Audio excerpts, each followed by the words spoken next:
আইনের শাসন প্রতিষ্ঠা করে জনগণের নিরাপত্তা নিশ্চিত করা সরকারের অগ্রাধিকার বলে জানিয়েছেন স্বরাষ্ট্রমন্ত্রী সালাউদ্দিন আহমদ।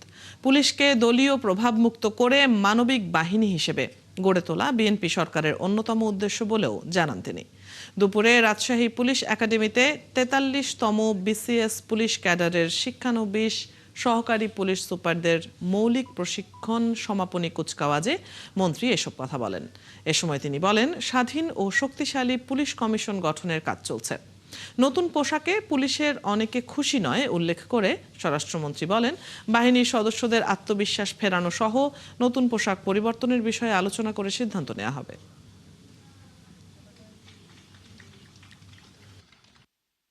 আমরা দায়িত্বে আসার পর থেকেই একটি স্বাধীন ও শক্তিশালী পুলিশ সংস্কার কমিশন গঠনের বিষয়ে কাজ করছি।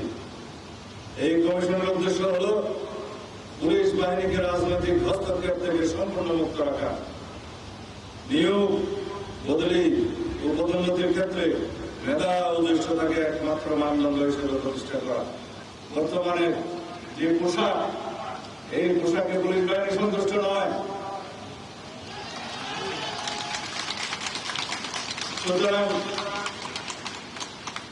যাতে আমাদের আগের ঐতিহ্যমণ্ডিত যে কোনো একটি পোশাক বাংলাদেশ পুলিশ বাহিনী পায়, সেজন্য সরকারের সর্বোচ্চ মহলে আমরা আলোচনা করে একটি সিদ্ধান্ত দেব ইনশাআল্লাহ।